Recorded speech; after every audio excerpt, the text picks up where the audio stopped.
Hey, today I'm going to share another film swap I did with my buddy Jim Fisher over at Vintage Insight Photography. My regular viewers or oldies know all about film swaps, but if you're new here, welcome.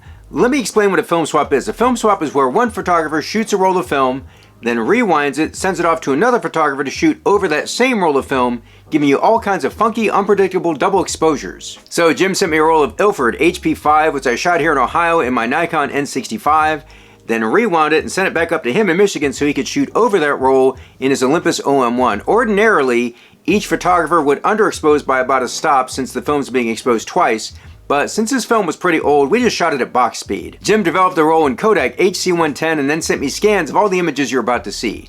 Stick around after the images and I'll share with you what I like best about this roll.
So one of the frustrating things about film swaps is that sometimes your images don't match up at all and you're left with these unsightly borders in the middle of your compositions. Well, that was not the case with this roll. Just like the black and white swap I did with Chris over at Film Was More Fun, the images in this roll matched up in perfect register.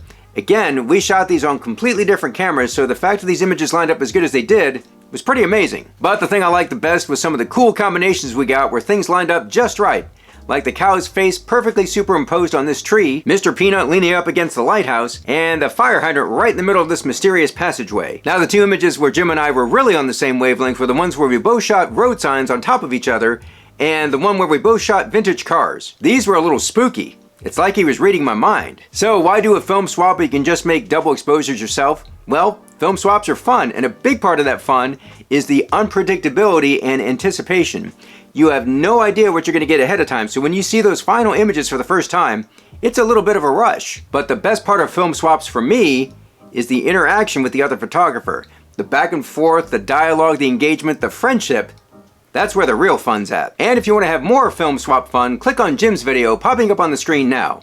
Until next time, do some good, have some fun, and shoot some film!